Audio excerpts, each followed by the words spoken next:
اعوذ باللہ من الشیطان الرجیم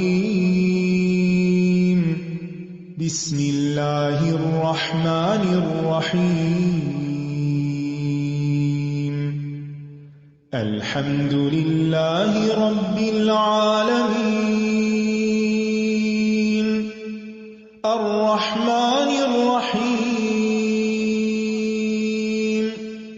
مالک یوم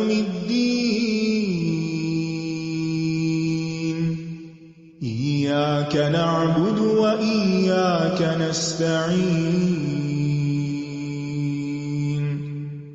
اهدنا الصراط المستقيم صراط الذين أنعمت عليهم غير المغضوب عليهم ولا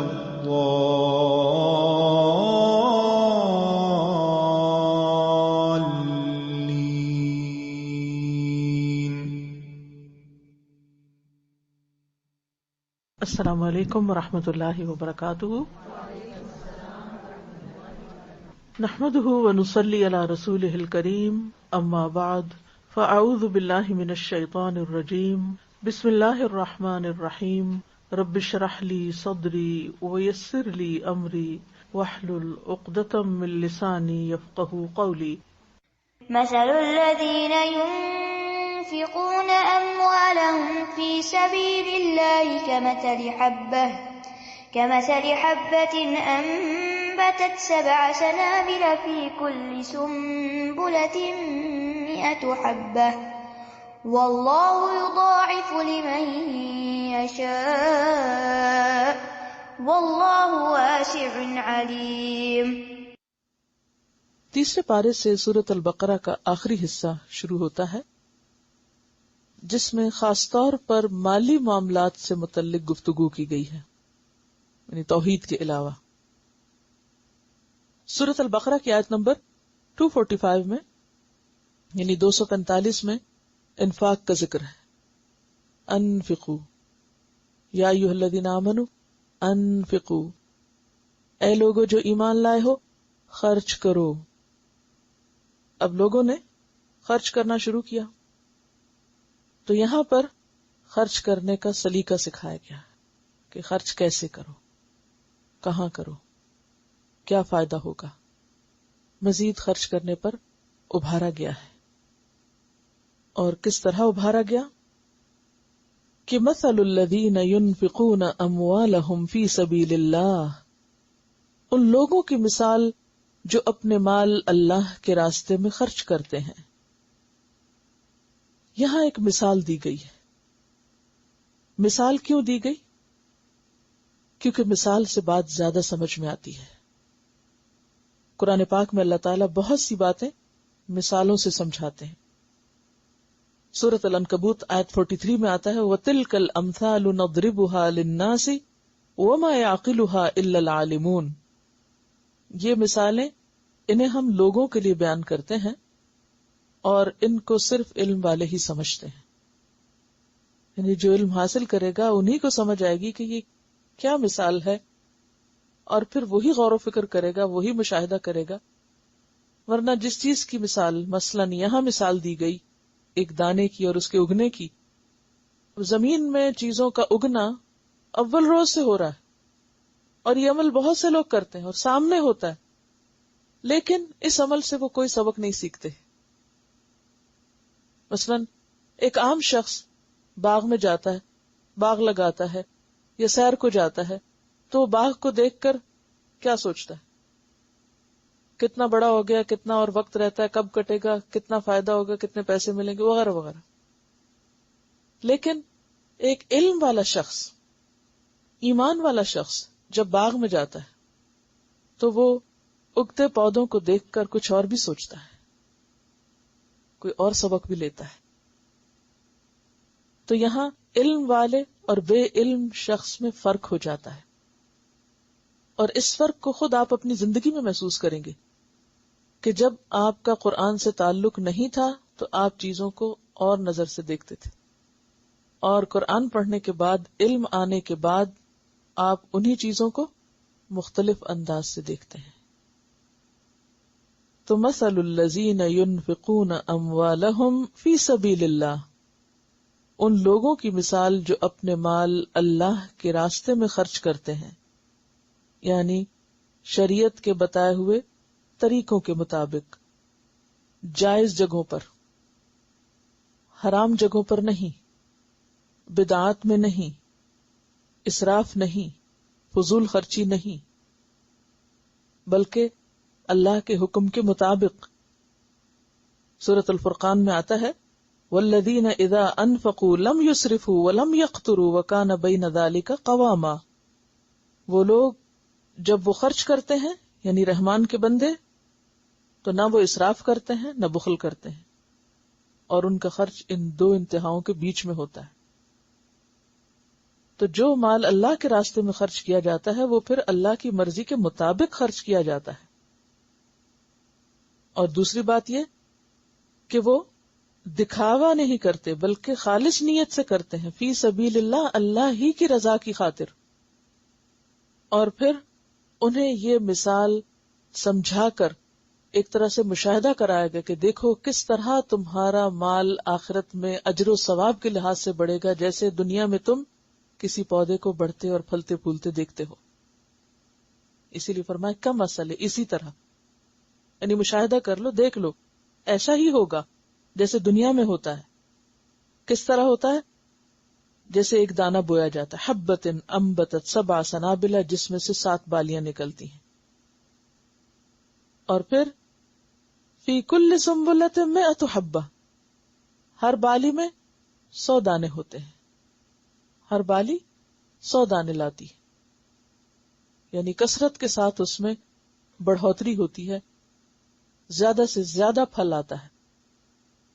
اس بات کی وضاحت دوسری احادیث میں اور طرح سے کی گئی. مثلا ایک جگہ پر آتا ہے کہ اگر کوئی شخص اپنے حلال مال میں سے اللہ کے راستے میں ایک لقمہ خرچ کرتا ہے تو اللہ تعالیٰ اس کو اپنے دائیں ہاتھ سے قبول کرتا ہے اور اس کو بڑھاتا ہے، جس طرح تم میں سے کوئی اپنے بچھیرے کو پالتا ہے، بچڑا نہیں، بچھیرے کو پالتا ہے، حتیٰ کہ ایک لقمہ پہاڑ بن جاتا ہے. جیسے ایک دانہ 700 دانے بن جاتا ہے، اسی طرح ایک لقمہ کس طرح ہو جاتا ہے؟ پہاڑ برابر ہو جاتا ہے. یعنی اللہ تعالیٰ کی رحمت اور کرم کی وسعت کا آپ اندازہ لگائیں کہ کس طرح وہ بندے کو ریٹرن کرتا ہے. اسی لیے آیت کے آخر میں کیا فرمایا؟ واسع علیم ہے. اور علیم کیوں؟ کہ اسے پتا ہے کس نے کس جذبے کے ساتھ دیا اور کون سی جگہ پہ خرچ کیا. دیکھو، نظارہ کرو، غور کرو. دنیا میں تم اپنی آنکھوں سے دیکھ سکتے ہو کہ ایک دانہ کتنے دانوں میں ملٹی پلائی ہوتا ہے. اسی طرح اللہ کے ہاں بھی 1 روپیہ، 1 پینی کس طرح اجر و ثواب کے لحاظ سے بڑھ جاتی ہے. واللہ یضاعف لمن یشاء، اور اللہ بڑھاتا ہے جس کے لیے چاہتا ہے، ہر ایک کے لیے نہیں چاہتا، جس کے لیے چاہتا ہے بڑھاتا ہے. یہ کیوں کہا گیا کہ جس کے لیے چاہتا ہے بڑھاتا ہے؟ اور اللہ وسعت والا ہے، جاننے والا ہے. اللہ تعالیٰ ہر ایک کی نیت کو جانتا ہے. اللہ تعالیٰ یہ بھی جانتا ہے کہ کون کہاں خرچ کر رہا ہے، اور پھر اس خرچ کا کہاں تک کس کس کو فائدہ پہنچا ہے. ایک کام بظاہر دیکھنے میں چھوٹا سا کام نظر آتا ہے، لیکن اس کے نتائج اگرچہ سامنے نہیں نظر آتے لیکن وہ دور دور تک چلے جاتے ہیں. بالکل اسی طرح جیسے ایک بیج ڈالا جاتا ہے تو اس کی کچھ جڑیں زمین کی تہوں کے اندر ہی پھیلتی چلی جاتی ہیں اندھیرے میں، جو کسی کو نظر نہیں آتی. یعنی 2 طرف سے بڑھتا ہے، اور دوسری طرف اوپر سے اس کی شاخیں، پتے، پھل، پھول. اب یہ شاخیں، پتے، پھل، پھول تو ہمیں نظر آ رہے ہوتے ہیں، اور وہ بھی سارے بعض اوقات نظر نہیں آتے. اگر آپ کسی پھلدار درخت کے پاس کھڑے ہوں تو آپ اس کا سارا پھل بیک وقت نہیں دیکھ سکتے. کبھی آپ نے دیکھا، غور کیا کیا ہوتا ہے، کتنا نظر آتا ہے؟ پتوں کے نیچے چھپے ہونے کے باوجود جو سامنے بھی ہوتا ہے نا، تو اگر آپ اس کا بھی ذرا مشاہدہ کیجیے، کسی پھلدار درخت کا مشاہدہ کیجیے، اگر آپ کسی بھی سڑک کے کنارے جائیں گے، کوئی پھل سے مراد کوئی فروٹ ہی نہیں، کوئی بھی پھل جو اس کا اگا ہوا ہوتا ہے. اس کی وجہ یہ ہوتی ہے کہ جب ہم مثلاً اس درخت کو دیکھتے ہیں نا، جب ایک پھل کی طرف آپ دیکھنے لگتے ہیں تو باقی پھل نظروں سے اوجھل ہو جاتے ہیں. آپ ایک نظر میں سارے پھل بھی نہیں دیکھ سکتے، چاہے وہ سامنے بھی ہو پھر بھی نہیں دیکھ سکتے. اسی طرح انسان کو بعض اوقات اپنی نیکی کا ایک حصہ تو نظر آتا ہے جو اس کی نگاہوں کے سامنے ہوتا ہے، لیکن دوسرا حصہ جو نگاہوں سے پیچھے چھپا ہوا ہوتا ہے وہ اس کو نہیں نظر آتا. وہ کل قیامت کے دن اس کے سامنے کھولا جائے گا کہ تم تو دنیا میں ایک پودا لگا کے چلے آئے تھے، اب دیکھو اپنا باغ کہ کتنے گنا اللہ تعالیٰ نے اس کو بڑھایا. اسی لیے فرمایا کہ صرف 700 نہیں بلکہ واللہ یضاعف لمن یشاء، اللہ جس کے لیے چاہتا ہے اس کو اور زیادہ بڑھا دیتا ہے. یہاں پر آپ دیکھیے کہ جس خرچ کو کئی گنا اور زیادہ سے زیادہ بڑھانے کی بات ہوئی ہے وہ خرچ ہے جو فی سبیل اللہ ہے، اللہ کے حکم کے مطابق ہے. چاہے وہ والدین پر خرچ کیا جائے یا اولاد پر کیا جائے یا پھر بیوی پر یا بچوں پر یا رشتہ داروں پر یا مسافروں پر، مسکینوں پر، ضرورت مندوں پر، یتیموں پر، دوستوں پر، عزیزوں پر، کسی پر بھی، جو پیچھے آپ تفصیل پڑھ بھی چکے ہیں کہ کس کس پہ خرچ کرنا ہے. یعنی انسانوں کی مصلحت میں، انسانوں کے فائدے میں، اور خواہ وہ انسانوں کے براہ راست فائدے میں نہیں یا وقتی اور دنیاوی فائدے میں نہیں، ان کی آخرت کے فائدے میں. یہ بات غور سے سنیے. انسانوں کو انسان دو طرح سے فائدہ پہنچا سکتا ہے. ایک ہے براہ راست فائدہ، جیسے میں نے آپ سے ذکر کیا نا کہ کچھ پھل کیا نظر آتے، سامنے درخت پر لگے نظر آتے، اور کچھ جڑیں اندر ہوتی ہیں. اگر جڑیں نہ ہو تو اوپر کا درخت ٹھہر ہی نہیں سکتا.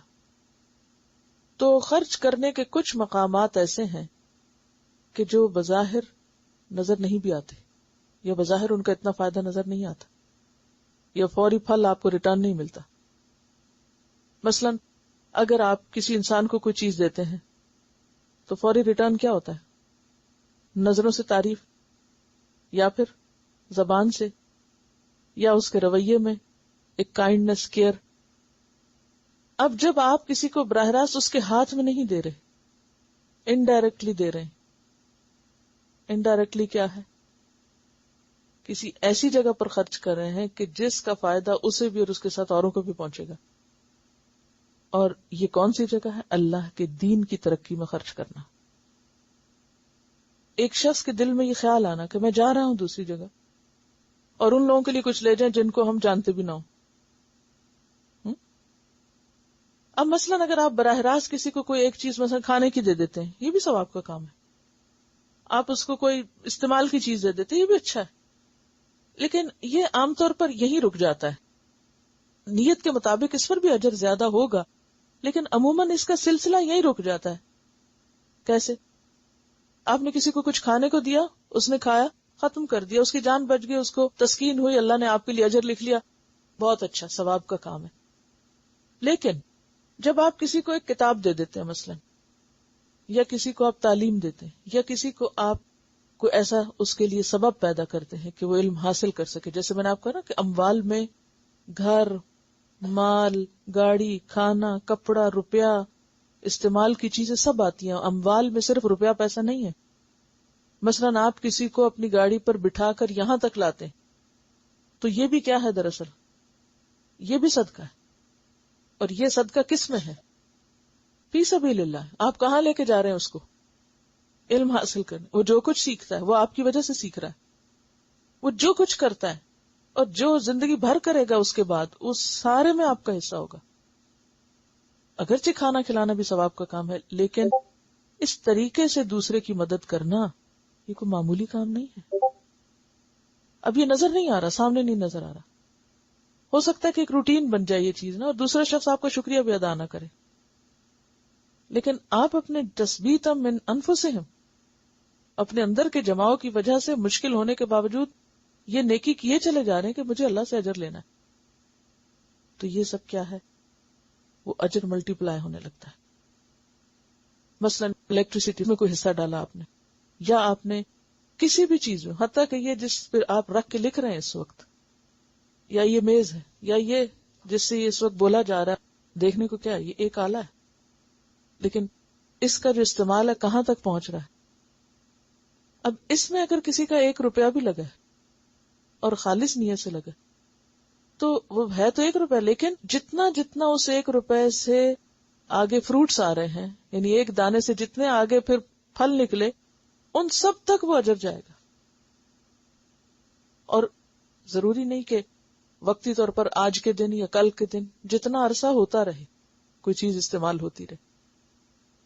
لیکن عموماً ہم ایک بڑی سی دعوت کر کے تو لوگوں کو بلا لیتے ہیں، اور اس کو ہم کہتے ہیں یہ بھی نیکی کا کام تھا، ہم نے لوگوں کو کھانا کھلایا، بلایا اور اس پر خوب پیسے خرچ کیے.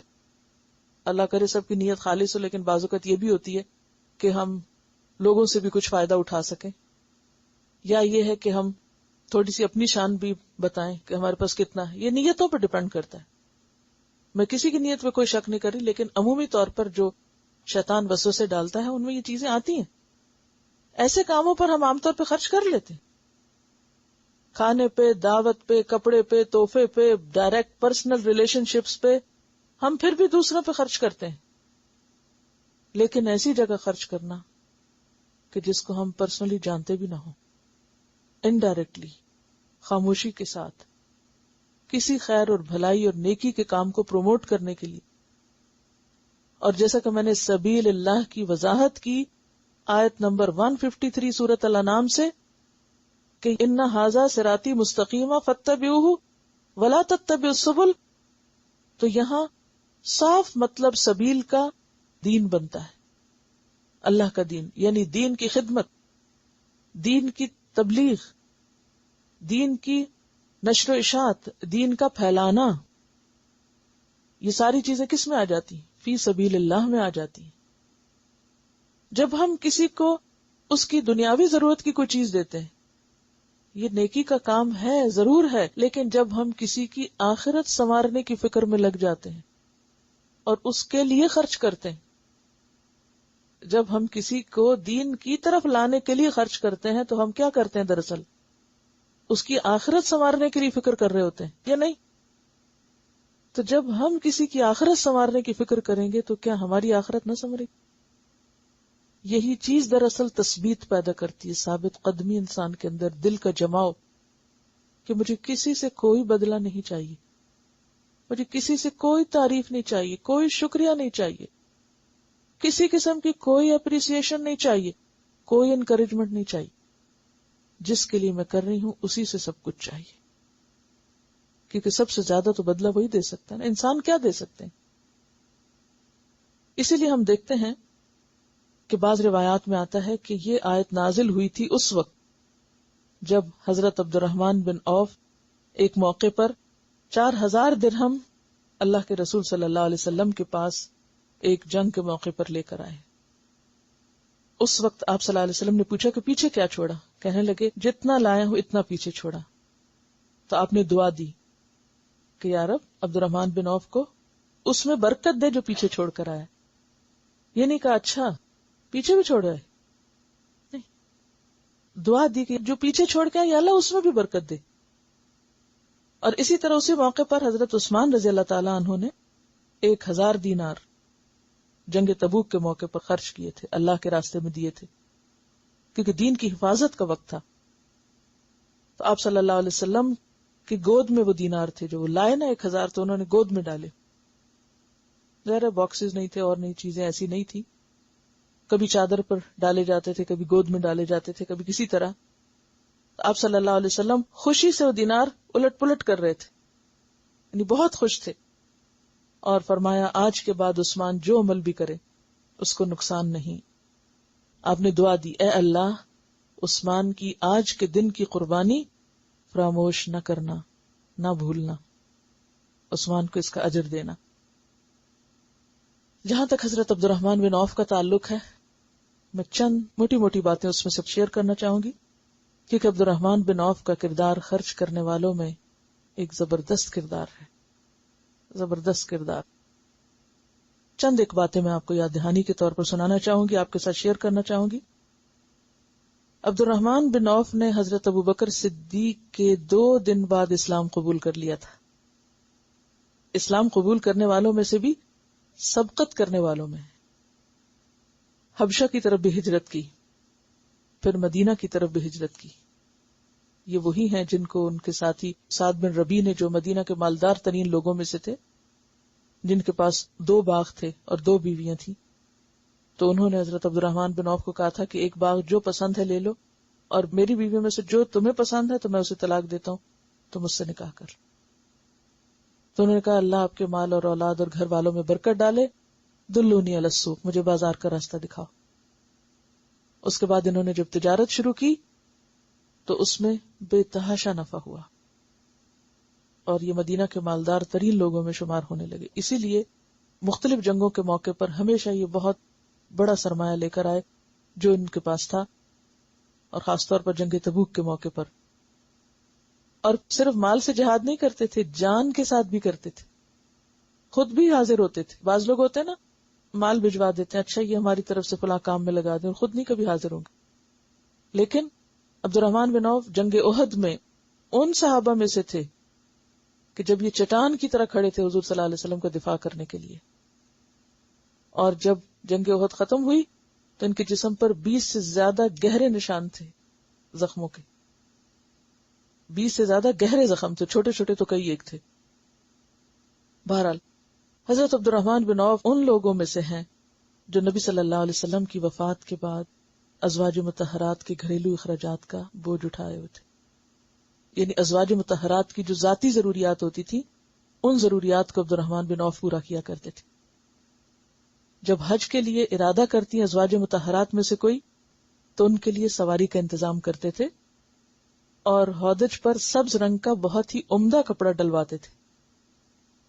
یعنی صرف یہ نہیں کہ حج کی تیاری کر کے بھیجتے تھے ان کو ان کی خواہش پر، کیونکہ آپ کو تو معلوم ہے جب آپ صلی اللہ علیہ وسلم فوت ہوئے ہیں تو آپ نے کیا چھوڑا تھا اپنے اہل و عیال کے لیے. تو عبد الرحمن بن عوف ان کا خرچ بھی اٹھا رہے تھے، اور اگر کہیں باہر جانا ہوتا تھا تو سواری کا انتظام کرتے اور عمدہ طریقے سے کرتے. جیسے پیچھے میں نے کہا نا کہ طریقہ کیا ہو، جب آپ کسی کو کچھ دیتے ہیں تو اس کا طریقہ کیا ہو. اور جواباً امہات المومنین کو بھی آپ پر بہت اعتماد تھا. ایک مرتبہ 40,000 دینار کی رقم آپ کے پاس آئی، اور یہ ساری رقم انہوں نے نبی صلی اللہ علیہ وسلم کی والدہ کے خاندان کے فقراء میں تقسیم کی، بنی زہرہ میں. اب دیکھیں نا کہاں کہاں سوچ جاتی ہے کہ یہ میرے پیغمبر کی والدہ کا کنبہ ہے، ان کا خاندان، یعنی آپ کے ننیال ہیں، ان سب کے اندر وہ ساری رقم تقسیم کی. پھر اسی طرح ازواج مطہرات میں بھی اس رقم میں سے دیا. جب حضرت عائشہ کی خدمت میں وہ رقم پہنچی تو پوچھا یہ مال کس نے بھیجا ہے؟ بتایا گیا کہ عبد الرحمن بن عوف نے. ایک دفعہ رسول اللہ صلی اللہ علیہ وسلم نے اپنی بیویوں کو مخاطب کر کے ارشاد فرمایا تھا، میرے بعد صرف وہی لوگ تمہاری خدمت بجا لائیں گے جو صابر و شاکر ہوں گے. یعنی ایک طرح سے انڈائریکٹلی ان کی تعریف کی گئی تھی.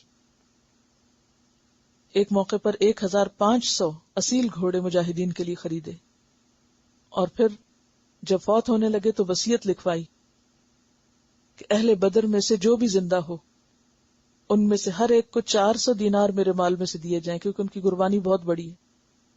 1/3 میں سے انہوں نے وصیت کی تھی کہ میرے مرنے کے بعد 400 دینار ہر اس بندے کو دیے جائیں جو اصحاب بدر میں سے زندہ ہو.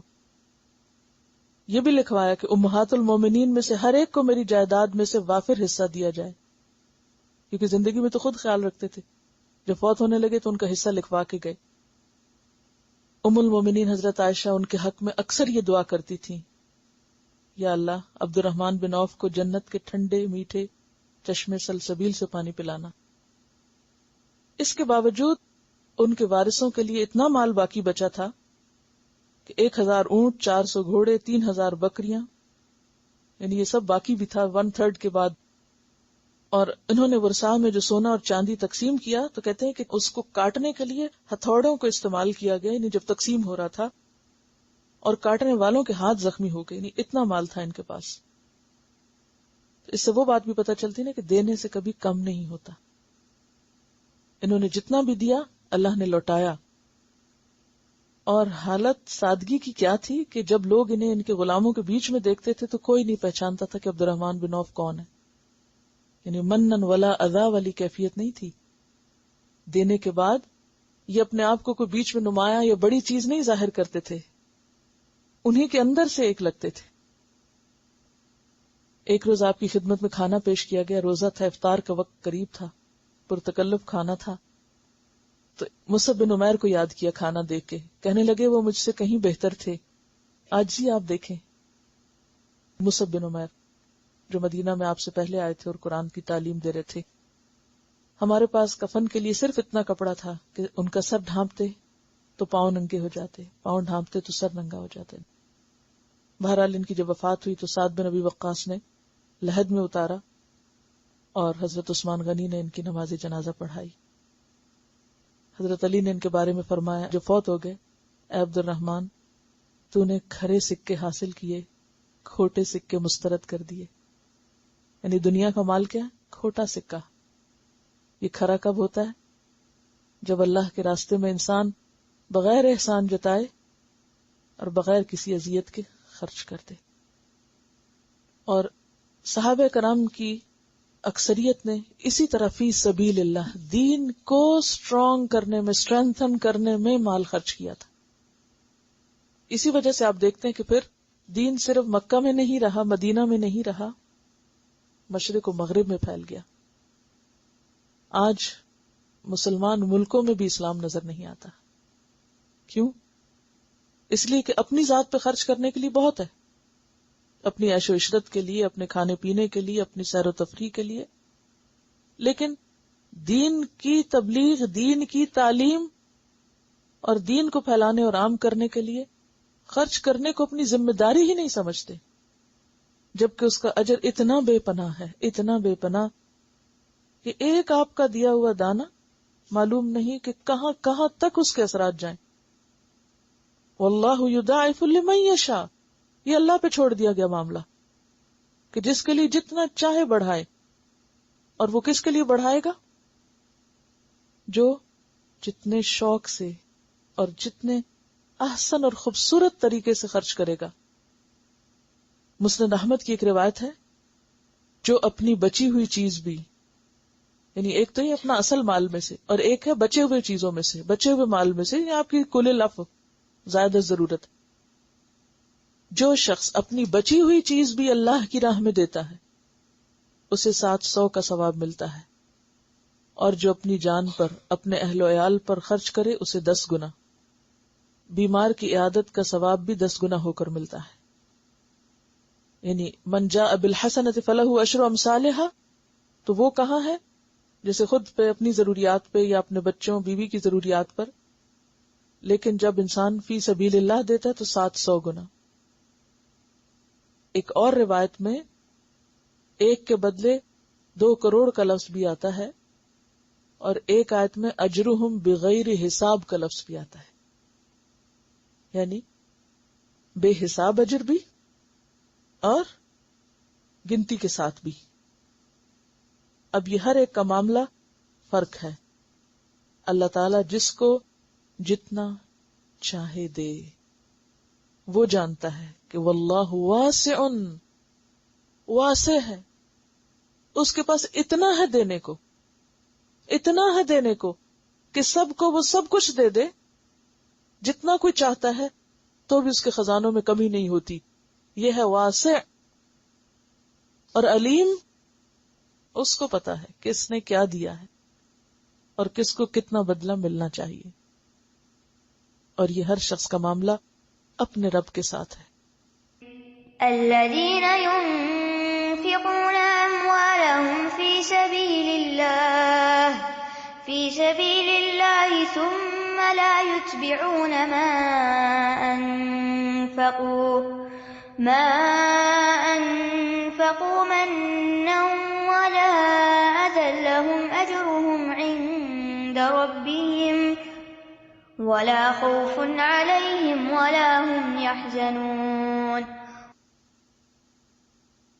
پھر فرمایا الذین ينفقون اموالهم فی سبیل اللہ، وہ لوگ جو اپنے مال اللہ کے راستے میں خرچ کرتے ہیں، اللہ کے دین کی ترقی کے لیے.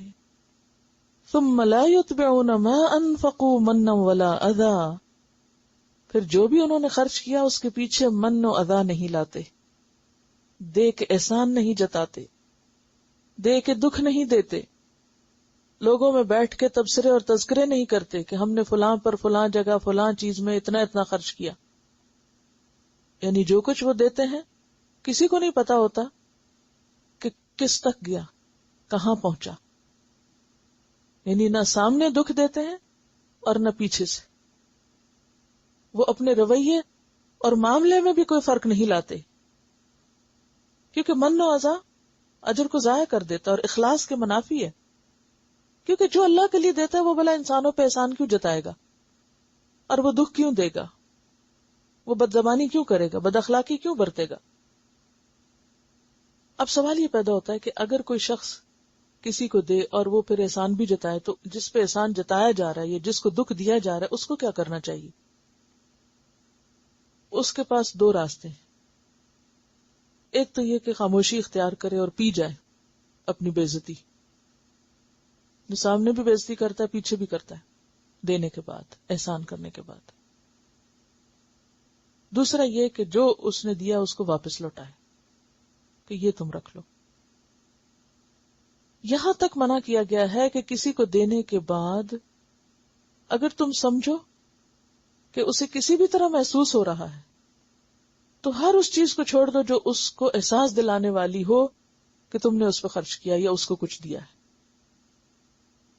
اسی لیے عبد الرحمن بن زید بن اسلم اپنے والد سے روایت کرتے ہیں کہ انہوں نے کہا کہ جب تم کسی کو دو اور وہ محسوس کرے کہ تیرا سلام بھی اس کو ناگوار ہے تو سلام بھی نہ کر. یعنی بعض اوقات تم نے کسی کو کچھ دیا، پھر اس کے بعد آپ اس کو جا کے ملتے ہیں، پھر سلام کرتے ہیں، تو وہ آگے کیا سمجھتا ہے کہ شاید یہ مجھے کوئی جتانے کے لیے آیا ہے. تو اگر تم یہ سمجھو کہ وہ تمہارا سلام کرنا بھی اس کو کیا لگتا ہے، جتانا لگتا ہے، تو تم اس سے بھی اوائڈ کرو. یعنی نہ زبان سے، نہ رویے سے، نہ عمل سے، نہ کسی طریقے سے کسی طرح جتاؤ ہی نہیں، نہ خفگی کا اظہار کر کے، نہ منہ بنا کے. یعنی اس طرح کرو کہ جیسے دوسرے کو پتہ ہی نہیں، کیونکہ اس کو تو دیا ہی نہیں، دیا تو اپنے رب کو ہے، اس لیے اس کو جتانے کی اور بتانے کی ضرورت بھی کیا ہے. ایسے لوگوں کے لیے ان کا اجر ان کے رب کے پاس محفوظ ہے جو خالصتاً اللہ کی خاطر دیتے ہیں. ان پہ نہ کوئی خوف ہوگا، نہ وہ غمگین ہوں گے. لیکن سب لوگ ایسے نہیں ہوتے. لوگوں کی اکثریت اپنے ہی کیے کو ضائع کرتی احسان جتا کے. اب آپ دیکھیں کہ ایک ہوتا نا زبانی احسان جتانا یا معاملے سے، اور ایک ہوتا دل میں سوچنا بھی. دل میں سوچنا بھی نہیں چاہیے کہ ہم نے کسی پہ وہ احسان کیا ہے. کسی کو دے کے ہمیں یہ خیال بھی نہیں دل میں لانا چاہیے کہ دیکھو ہم اس سے بڑے ہیں کیونکہ ہم نے اس کو دیا ہے. آپ کو کیا معلوم کہ وہ آپ سے کس کس لحاظ میں بڑا ہے اور کس کس نیکی میں آگے. تو دل میں بھی نہیں لانا چاہیے کہ ہم زیادہ اچھے ہیں کیونکہ ہم دینے والے ہیں. کیوں؟ سوچ انسان کی گفتگو، رویے اور ایکشن میں آ جاتی ہے. ایسی بات سوچنی نہیں چاہیے. اگر شیطان وسوسہ ڈالے تو کیا سوچیں گے، کس طرح اس وسوسے کو رد کریں گے؟ ہم نے اس کو تھوڑی دیا ہے، اس پر کیا احسان ہے، ہمیں تو اس کا شکر گزار ہونا چاہیے کہ ہمیں نیکی کرنے کا اس نے موقع دیا. اس کا ہم پر احسان ہے کہ اس نے ہمیں موقع فراہم کیا. اب آپ دیکھیے کہ اگر آپ دینا چاہیں اور ثواب کمانا چاہیں اور اتنے بڑے درجوں کو پہنچنا چاہیں اور کوئی لینے والا ہی نہ ہو تو کیا کریں گے آپ؟ بتائیے. کوئی لینے والا ہی نہ ہو، آپ کے درجے کہاں سے بڑھیں گے؟ تو آپ کو تو شکر کرنا چاہیے کہ اللہ نے آپ کے دل میں خیال ڈالا، آپ کو دینے والوں میں سے بنایا، آپ کو موقع دیا، آپ کے ہاتھ سے دلوایا. تو آپ کو اس کے سوا اور کیا چاہیے؟ کہاں یہ کہ انسان دوسرے کے اوپر احسان جتائے، دراصل احسان تو اس کا ہے آپ پر. تو جو شخص اس طرح سوچے گا کہ میں نے اس کو تو دیا ہی نہیں، یہ تو میرا اور میرے رب کا معاملہ ہے. تو اس کا نتیجہ یا اس کا پھر اینڈ ریزلٹ کیا ہوگا؟ ایسا شخص دوسرے سے نہ شکریہ چاہے گا، نہ سلام چاہے گا، نہ ہی توقع رکھے گا کسی خیر بھلائی کی، نہ ہی اس سے کوئی بدلہ چاہے گا. ٹھیک ہے نا؟ آپ ذرا تھوڑی دیر کے لیے سوچیے کہ آپ نے کسی کو کچھ دیا اور آپ نے یہ سوچ کے دیا کہ شکر ہے کہ کوئی لینے والا ہے کہ مجھے ثواب ملا. اب اس خیال کے بعد آپ کے دل میں کیا یہ رہے گا کہ اب اس نے میرا شکریہ کیوں نہیں بولا، یہ میرے لیے کچھ کیوں نہیں لایا، اس نے میرے لیے کچھ کیوں نہیں کیا، میں ہی کیوں اس کے لیے ہمیشہ کروں؟ کیا یہ خیال آئے گا؟ پر نہیں آئے گا، کیونکہ آپ نے اس کو تو دیا ہی نہیں. آپ نے تو اللہ کو دیا. آپ تو اللہ سے جزا چاہتے ہیں. آپ تو ایک کے بدلے ایک نہیں 700 اور کئی گنا لاکھوں چاہتے ہیں. تو انسان تو لاکھوں کہاں سے دیں گے؟ اور اگر آپ جواب میں بندوں سے احسان طلب کرتے ہیں، جواب چاہتے ہیں، آپ نے کھرے نہیں کھوٹے سکے لیے. بندوں کے پاس جو اجر ہے یا بدلہ ہے وہ زیادہ زیادہ کیا؟ تھوڑی سی تعریف. یعنی سوچئے، بندوں سے اگر آپ کچھ ایکسپیکٹ بھی کرتے ہیں تو کیا دے سکتے ہیں؟ آپ کو زیادہ سے زیادہ بندے کیا دے سکتے ہیں؟ زبانی تعریف، اپریسیشن تھوڑی سی، ہانیہ نیچے آ کے صفائی کرو بیٹا. شکریہ. کچھ بدلے میں کیا ہے وہ سب؟ تولے اس کو. آپ نے دے کے کیا لیا؟ بس صرف اتنا. یہ تو کچھ بھی نہیں. آپ نے تو بہت چھوٹی قیمت وصول کی، چھوٹی قیمت کا سودا کیا. اللہ تو آپ کو اس سے کہیں زیادہ دینا چاہتا تھا. آپ نے وہ چھوڑ کے چھوٹا لینے پہ راضی ہو گئے. اس لیے ہم دیکھتے ہیں کہ دینے والوں کی 2 قسمیں ہوتی ہیں. دینے والوں کی 2 قسمیں. ایک قسم جو یہ سوچ کے دیتا ہے کہ اللہ مجھے دیکھ رہا ہے، اور دوسرا یہ سوچ کے دیتا ہے کہ بندے مجھے دیکھیں. مثلا دینے کو کس سے تعبیر کیا گیا تھا؟ بیج ڈالنے سے. ایسے ہی تھا نا پیچھے.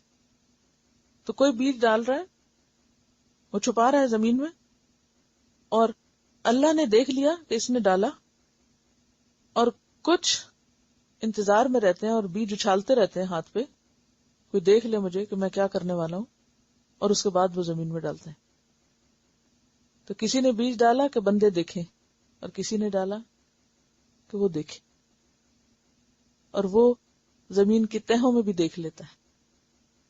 بظاہر گم ہو رہا ہے، اس کی حیثیت ختم ہو رہی ہے، کیونکہ جب بیج زمین میں جاتا تو کیا ہوتا ہے؟ اپنی اصل حالت پہ نہیں رہتا، مٹی میں مل جاتا.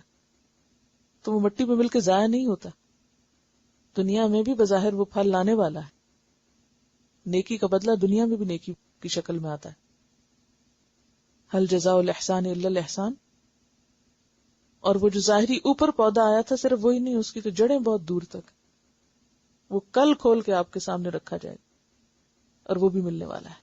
قول معروف ومغفرة خير من صدقة يتبعها أذى والله غني حليم.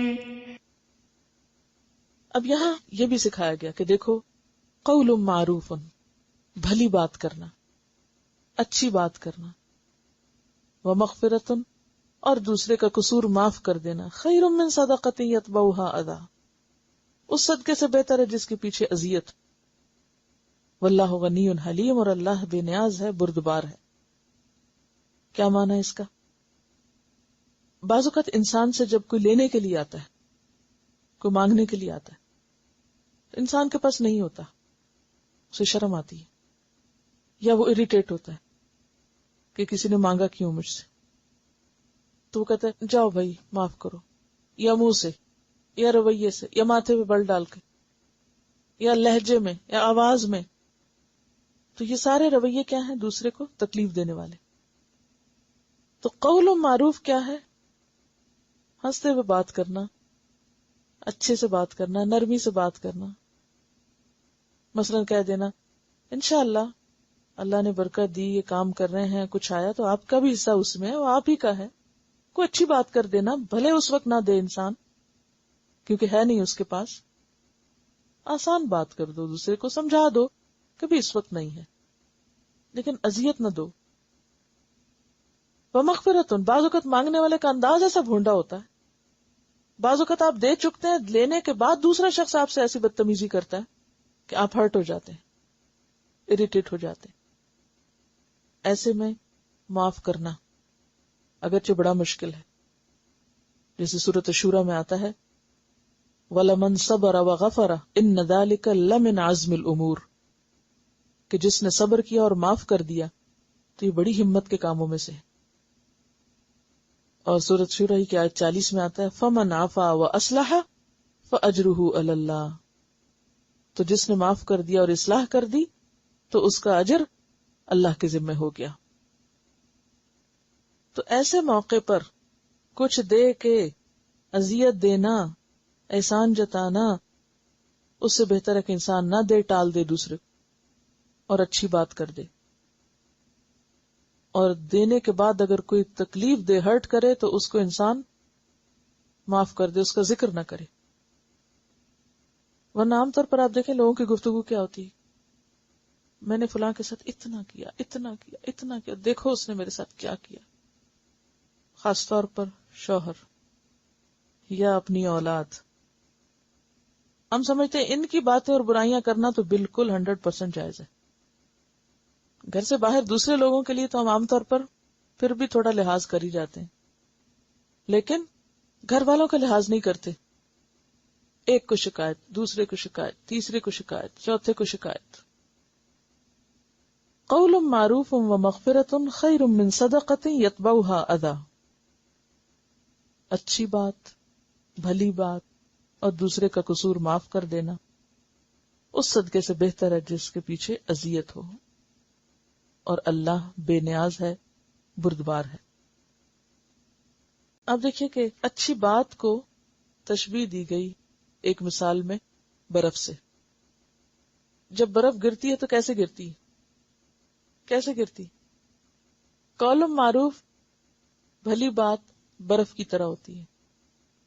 برف جب گرتی ہے تو کیسے گرتی؟ ہلکے سے، یا ایک دم ٹھا ٹھا ہوتی ہے. کیسے گرتی؟ سافٹلی آ کے گر جاتی، نرمی سے گرتی ہے اور جم جاتی. ٹھیک ہے نا، جم جاتی ہے نا. کتنے دن تک رہتی ہے؟ بعض اوقات پورا سیزن بھی رہتی ہے نا.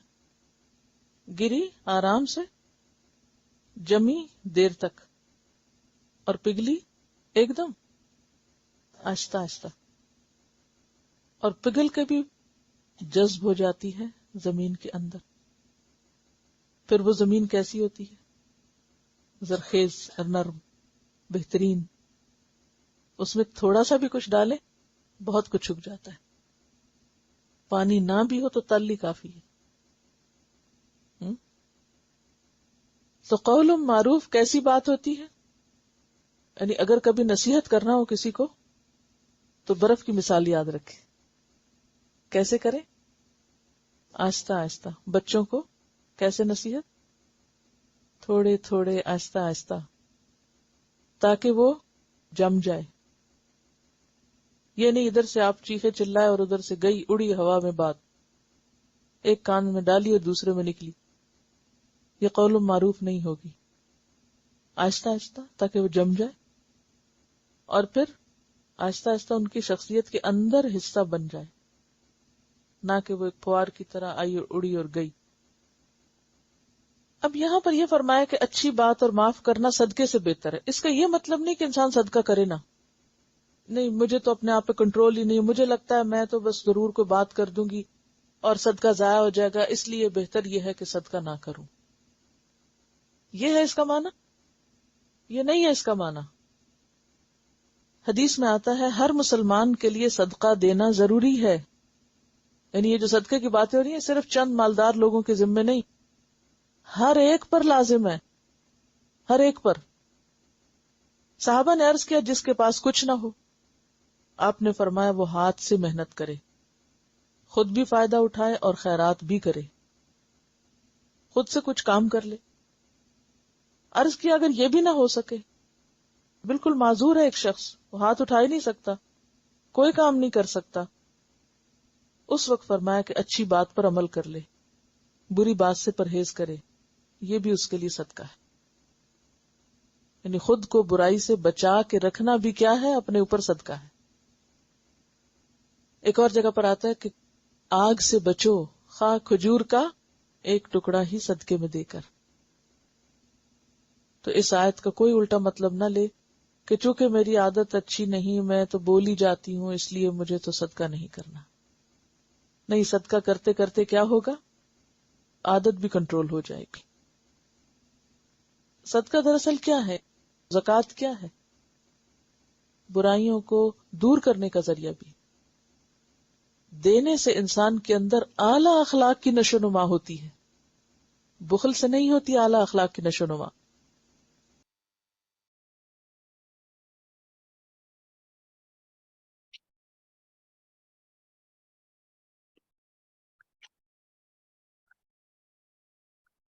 ٹھیک ہے، الحمدللہ۔ تو بہت ہی اہم آیات ہیں آج کی، اپنی نیت کے اخلاص کے لیے خصوصاً۔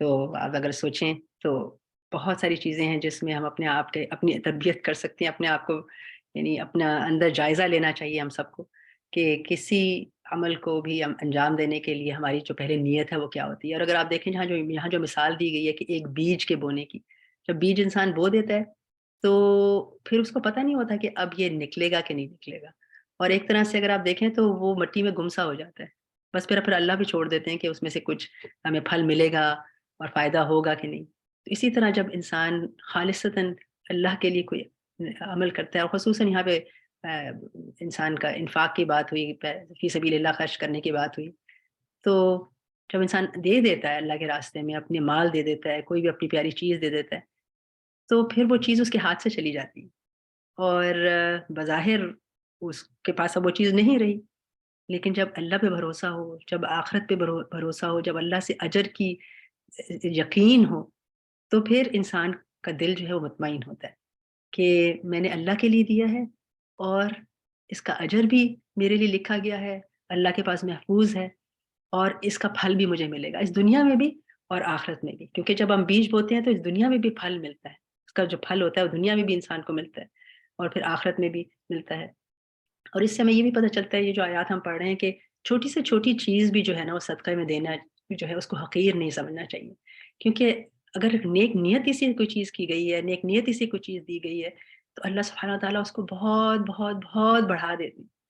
یعنی یہ نہ سوچیں کہ میں یہ چھوٹی سی چیز دے رہی ہوں یا میرے پاس اتنے ہی صرف دینے کو ہے، یا جیسے ابھی استاذہ نے کہا کہ اگر کئی دفعہ مال نہیں ہوتا تو انسان پھر اپنا کام ایسا کرتا ہے، کچھ اپنے آپ کو استعمال کرتا ہے اللہ کے راستے میں، تو کوئی بھی محنت، کوئی بھی صدقہ جو ہے اس کو حقیر نہیں سمجھنا چاہیے، کیونکہ اللہ اس کا اجر کتنا بڑھا دیتا ہے۔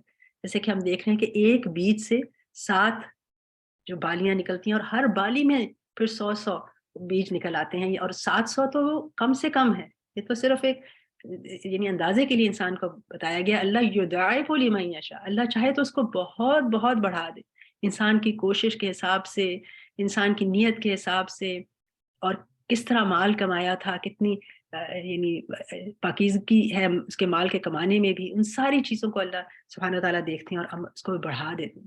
تو چھوٹے سے چھوٹا عمل بھی جو ہے اللہ کے راستے میں اس کو کرنے سے انسان کو یہ نہیں سوچنا چاہیے کہ اس کا کوئی فائدہ نہیں ہے۔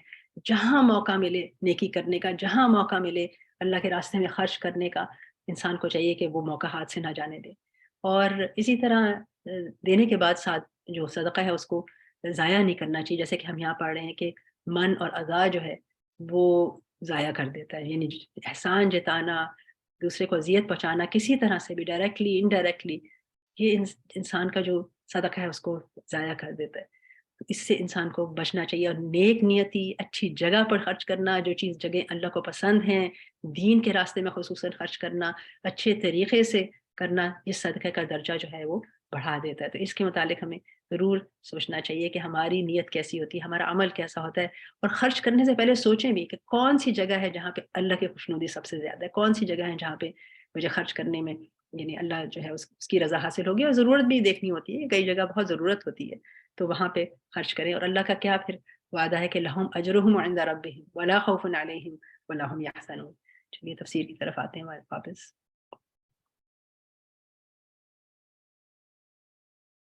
يا أيها الذين آمنوا لا تبطلوا صدقاتكم بالمن والأذى كالذي ينفق ماله رئاء الناس ولا يؤمن بالله واليوم الآخر فمثله كمثل صفوان عليه تراب فأصابه وابل فتركه صلدا لا يقدرون على شيء مما كسبوا والله لا يهدي القوم الكافرين. پھر فرمایا یا ایھا الذین آمنو، اے لوگو جو ایمان لائے ہو، لا تبطلوا، نہ تم باطل کرو، نہ تم ضائع کرو، کس کو؟ صدقاتکم، اپنے صدقات کو. کیسے؟ بالمن والاذی، احسان جتا کر اور اذیت دے کر. یعنی اپنے مال بے نتیجہ نہ کرو، ان کا اجر ضائع نہ کرو. کالذی، اس شخص کی طرح، ينفق مالہ رئاء الناس، جو اپنا مال لوگوں کو دکھانے کے لیے خرچ کرتا ہے. تو دکھاوے کے لیے جو مال خرچ کیا جاتا ہے اس کا بھی کوئی اجر نہیں ہوتا. اسی طرح دے کر اگر کوئی من و اذی سے کام لیتا ہے تو اس کا بھی کوئی اجر نہیں ہوتا. ایسا شخص جو دکھاوے کے لیے خرچ کرتا ہے وہ کیا ہے؟ ولا یؤمن باللہ والیوم الآخر، وہ اصل میں اللہ اور یوم آخرت پر ایمان ہی نہیں رکھتا. تو کون ہوا یہ جو خرچ کر رہا ہے مگر ایمان کے بغیر؟ کون ہے یہ؟ منافق. منافق ایسے کرتا ہے نا کہ اس کا ایمان کوئی نہیں، بے دلی کے ساتھ، بس بے شعوری کے ساتھ کچھ تاوان سمجھ کے کر دیا. نبی صلی اللہ علیہ وسلم کے زمانے میں منافقین بھی مال خرچ کرتے تھے، لیکن سورۃ التوبہ میں ان کے خرچ کرنے کی کیفیت بتائی گئی کہ وہ کس طرح خرچ کرتے ہیں. وَلَا يُنْفِقُونَ إِلَّا وَهُمْ كَارِهُونَ، آیت 54. نہیں وہ خرچ کرتے مگر ناپسند کرتے ہوئے. یہ منافق کا خرچ ہے. اے لوگو جو ایمان لائے ہو، اپنے صدقات احسان اور اذیت دے کے ضائع نہ کرو، جیسے منافق اپنے اعمال ضائع کرتے ہیں، محض دکھاوے کے لیے نیکی کا کام کرتے ہیں، مصیبت کے مارے تاوان سمجھ کر، جرمانہ سمجھ کر، بوجھ سمجھ کر، اور ان کے دل میں نہ تو اللہ کی عظمت ہوتی ہے، نہ اللہ کی رضا، ابتغاء مرضات اللہ نہیں ہوتی، اور آخرت کے دن میں ملنے کا کوئی اجر و ثواب کا ان کو یقین نہیں ہوتا. تو ان کا خرچ کیسے ہے؟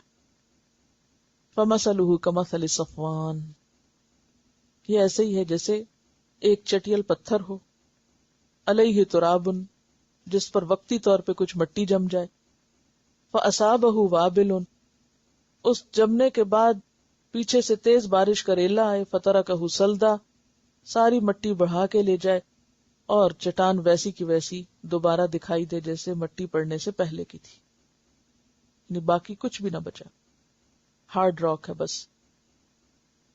لا يقدرون على شيء مما كسبوا، وہ اپنی کمائی جو انہوں نے کی اس پر کچھ بھی قدرت نہیں رکھتے. کون سی کمائی انہوں نے کی؟ یعنی جو اس وقتی مٹی کے اوپر انہوں نے اگایا تھا، جمایا تھا، وہ کیا ہوا؟ ریلے میں سب بہہ گیا، وہ بیج بھی بہہ گیا، وہ چھوٹے پودے بھی بہہ گئے، ساری کمائی اکارت ہو گئی. واللہ لا یہدی القوم الکافرین، اور اللہ کافر لوگوں کو ہدایت نہیں دیتا. تو اس سے کیا پتہ چلتا ہے کہ دکھاوے کا مال، دکھاوا کیا ہوتا ہے؟ دکھا دکھا کے دینا، جس میں لوگوں کی واہ واہ مطلوب ہو یا مقصود ہو، یا پھر لوگوں کو خوش کرنا مقصود ہو. دکھاوے کا صدقہ ایسے ہی ہوتا ہے جیسے باریک کپڑا کہ جسے پہن کے بھی انسان ننگا رہے. صدقہ اصل میں کیا کرتا ہے؟ پروٹیکٹ بھی تو کرتا ہے نا، انسان کو بلاؤں سے محفوظ رکھتا ہے. تو اگر کسی نے ایسا لباس پہنا ہوا ہے کہ جو اتنا پتلا ہے کہ نہ وہ سردی سے انسان کو بچاتا ہے، نہ گرمی سے بچاتا ہے، نہ ہی دھول مٹی سے، نہ دھوپ سے، تو پھر کیا ہوتا ہے؟ نتیجہ کیا نکلے گا؟ کپڑا پہنا نہ پہنا برابر ہے.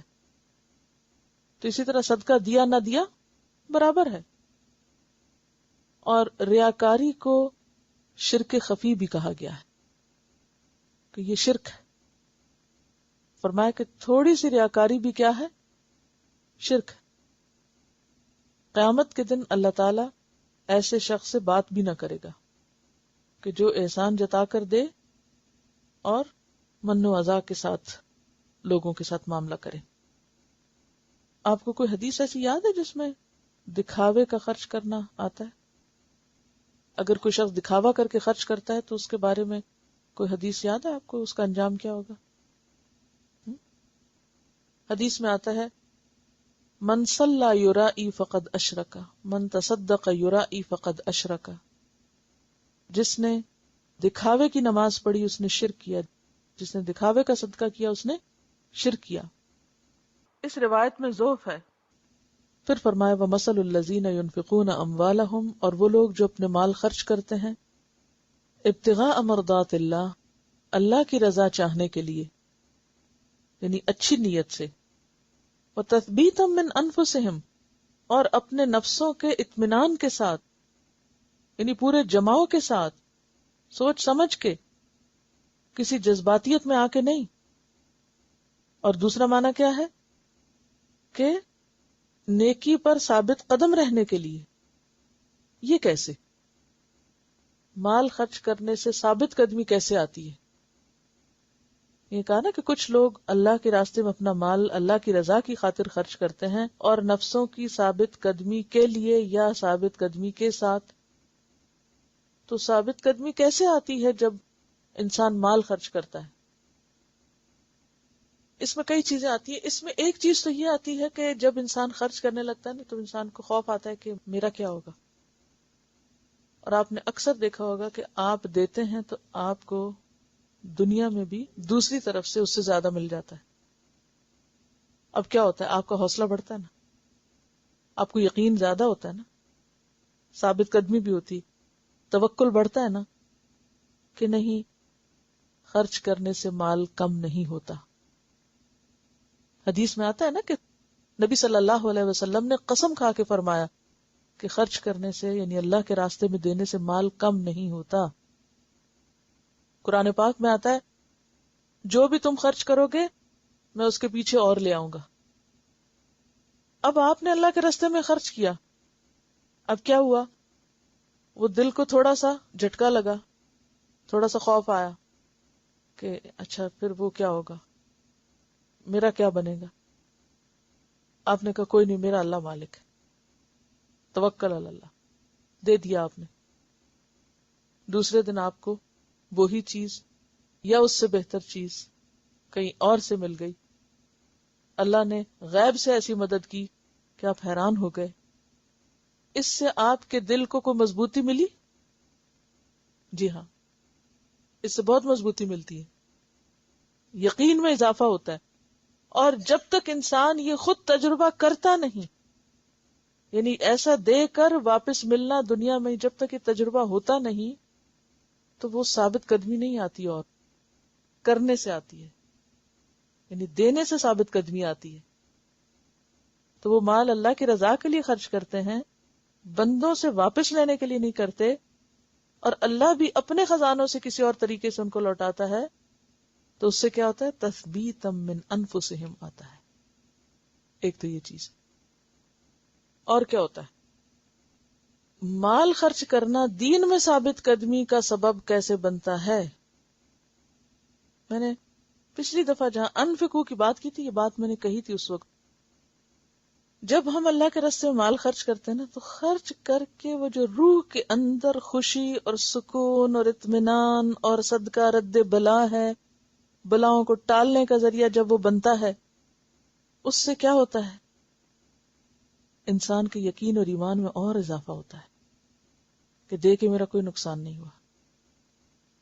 یعنی آپ کو خوشی بھی نصیب ہوئی، اطمینان ہوا، سکون ہوا، کیونکہ جس طرح جسم کی غذا ہے نا، ایسے ہی روح کی بھی غذا ہوتی ہے.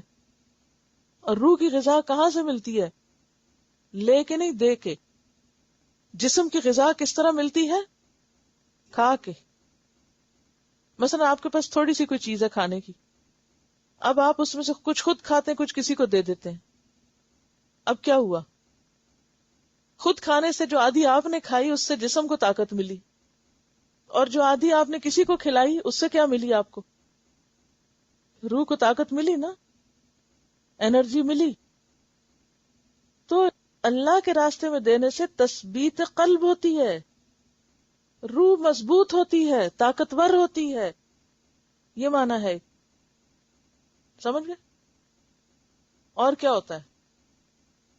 یعنی اس نیکی میں اور جم جاتا ہے نا. جب ایک نیکی کا اس کو روحانی فائدہ ہوتا ہے یا مادی فائدہ ہوتا ہے. دیکھیں جب آپ خرچ کرتے ہیں نا تو دو طرح کے فائدے لازم ہوتے ہیں، اور ان میں سے تو ایک 100% یقینی ہوتا ہے. 100% یقینی کیا؟ خوشی، اطمینان اور راحت قلب، گہری خوشی کا احساس ہوتا ہے دے کے. اچھا، وقتی طور پہ اگرچہ مشکل ہو لیکن وہ ضرور اپنے پیچھے خوشی لاتی ہے. دوسری چیز جو آپ کو شاید نظر نہ آئے لیکن یہ ہے کہ بلائیں اترتی ہیں اور آپ ادھر سے صدقہ کرتے ہیں تو کیا ہوتا ہے؟ بلائیں ٹل جاتی ہیں. اب آپ سوچتے ہیں کہ یہ چیز اگر ہو جاتی تو میرا تو کچھ نہ بچتا. کہتے ہیں نا بعض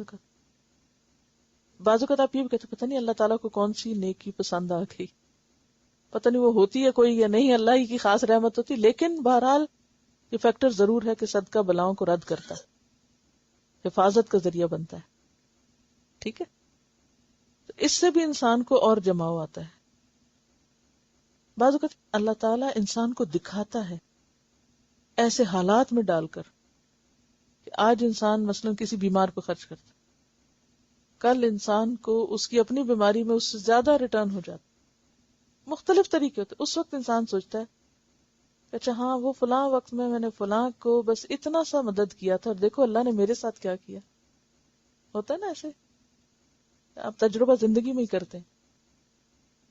پھر ایک اور چیز بھی ہوتی ہے، اور وہ ہے کہ جو چیز انسان مال خرچ کر کے حاصل کرتا ہے اس کے بارے میں سنجیدہ ہوتا ہے.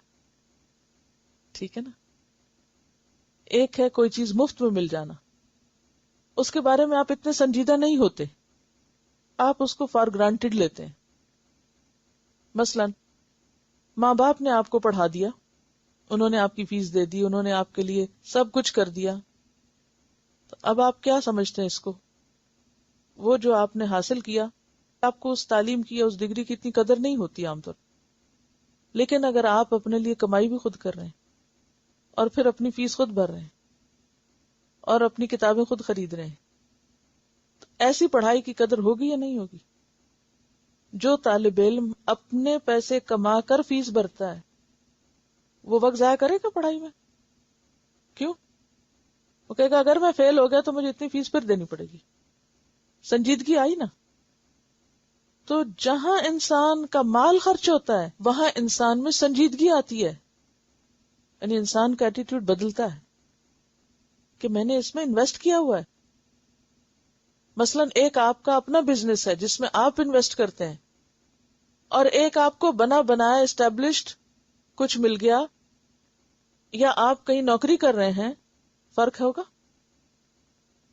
ایک کام آپ جس کو اپنا سمجھتے ہیں، اون کرتے ہیں، اس میں آپ کی دلچسپی اور آپ کی محنت کیسی ہوتی ہے، اور ایک جو آپ کسی کے ہاں جا کے کام کرتے ہیں، اپنے میں سنجیدگی زیادہ ہوتی ہے.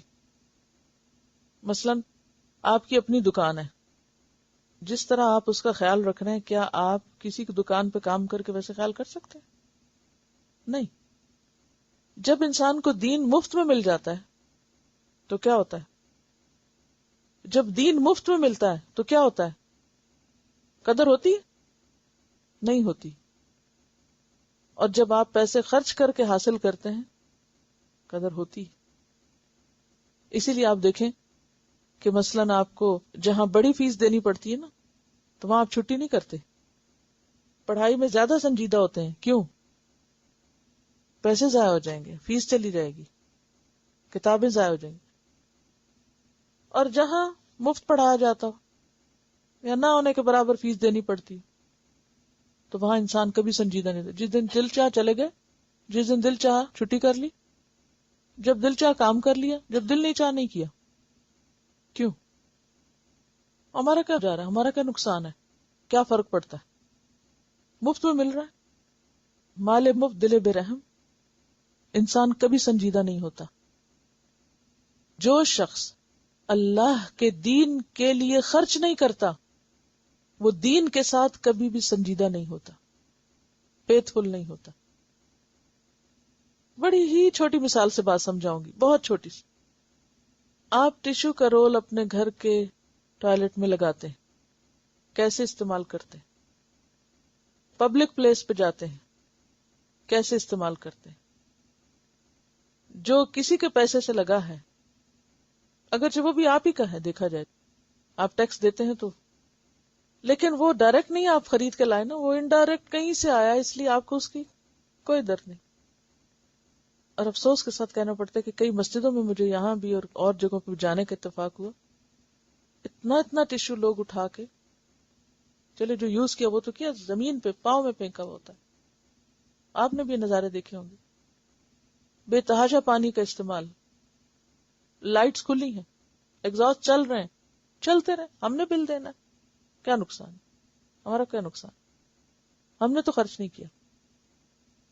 لیکن کسی جگہ پر اگر آپ خود خرچ کر رہے ہیں، آپ کے پیسے سے لائٹ جل رہی ہے، آپ کے پیسے سے فرنیچر بنا ہے، پھر کیا طریقہ ہوگا؟ فرق ہوگا نا. تو تثبیت نفس، سنجیدگی اور جماؤ اور دین میں پختگی کب آتی ہے؟ جب آپ کو دین محنت سے ملتا ہے، کچھ خرچ کر کے ملتا ہے. جو شخص دین کے راستے میں خرچ نہیں کرتا وہ دین کو بھی کھیل کھلونا سمجھتا ہے. ایک شخص جو قربانیوں کے راستے سے دین کو پاتا ہے، قربانیوں سے دین کو حاصل کرتا ہے، وہ دین کی قدر بھی کرتا ہے. اور جس کو کچھ خرچ نہیں کرنا پڑتا اس کو کیا ہوتا ہے؟ جس کو کوئی قربانی نہیں کرنی پڑتی. صحابہ کرام کو دین کیوں اتنا عزیز تھا؟ قربانیاں کی تھی انہوں نے اس دین کے لیے، گھر بار چھوڑے تھے، جان مال وقت لگایا تھا. اور ہم جیسوں کو کیسے ملا ہے؟ ماں کے پیٹ سے ملا ہے، کچھ بھی خرچ نہیں کیا. ہم اس دین کے لیے کیوں قربانی کریں؟ ہمیں تو مفت ملا ہوا ہے. اگر ہمیں اس کے اوپر کچھ لگانا پڑے تو ہم خود بخود سنجیدہ ہو جائیں.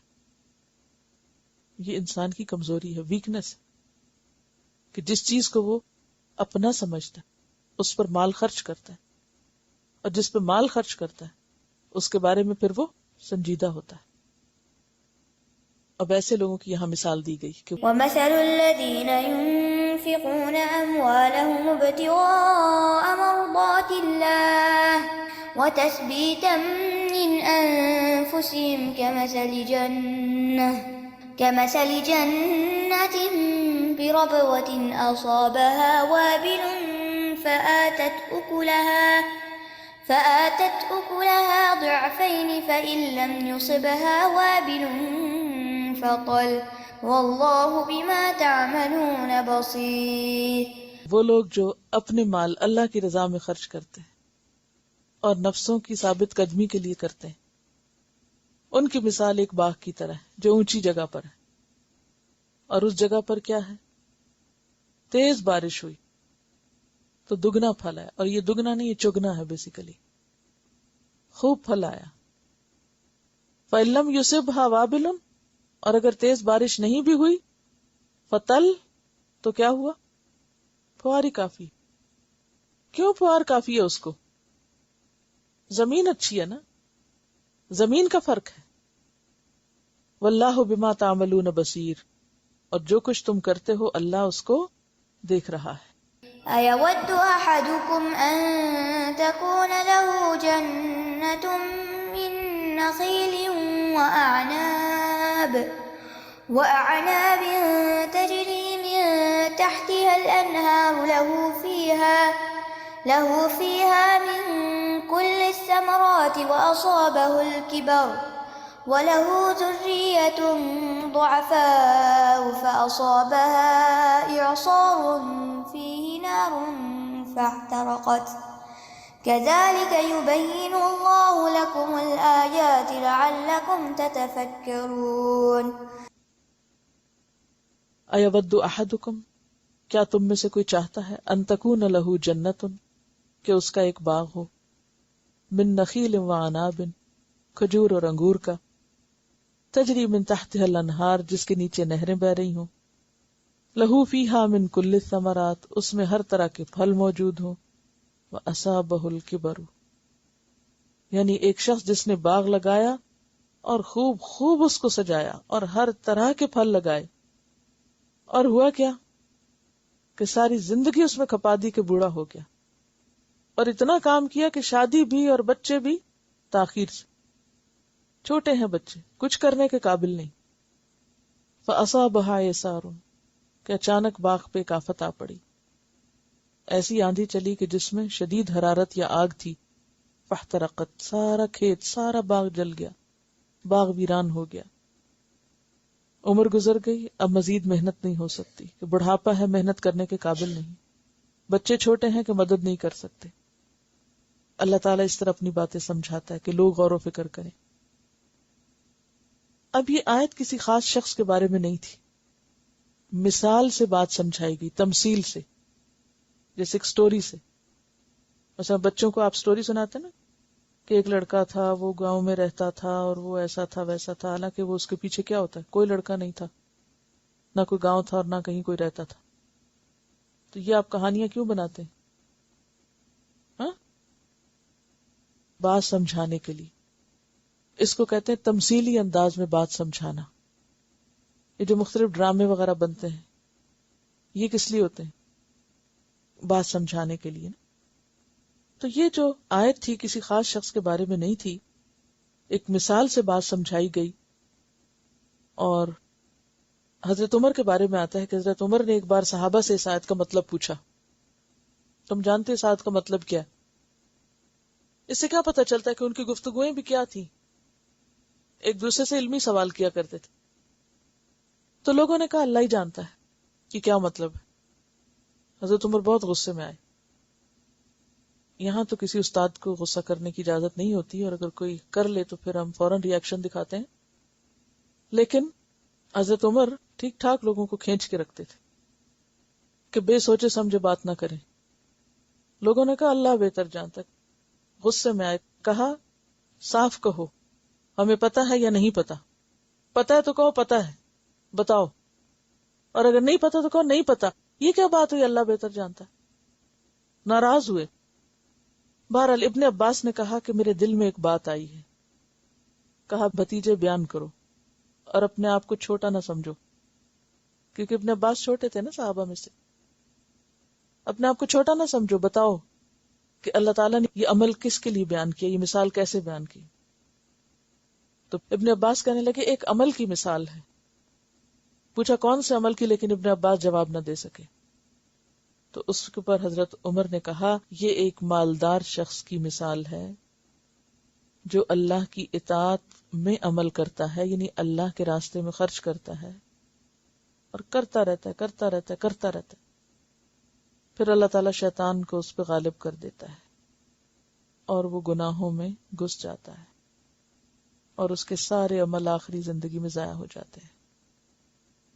یعنی ایک شخص جو بچپن سے نیکیاں کرتا رہا، اللہ کے راستے میں خرچ کرتا رہا، آخری عمر میں پہنچا، سٹھیا گیا، اور جن پہ خرچ کیا تھا یا جن جن کاموں میں کیا تھا ان پہ اس نے احسان جتانا شروع کر دیا، یا پھر اذیت دی لوگوں کو اور کیے کرائے پہ پانی پھیر دی، یا پھر جیسے پیچھے آپ پڑھ چکے ہیں غلط وصیت کر دی تو کیا کیا، سب کیے کرائے پہ پانی پھیر دیا. تو جو شخص خرچ کرتے ہوئے من و ادا سے کام لیتا ہے یا ریاکاری سے، قیامت کے دن کیا ہوگا؟ جب وہ اٹھے گا اپنی محنت اور کوشش کا اجر پانے کے لیے، تو وہاں تو کچھ بھی نہیں ہوگا، عمل کا سارا باغ جل چکا ہوگا. وہ پریشان ہوگا کہ یہ کیا ہوا.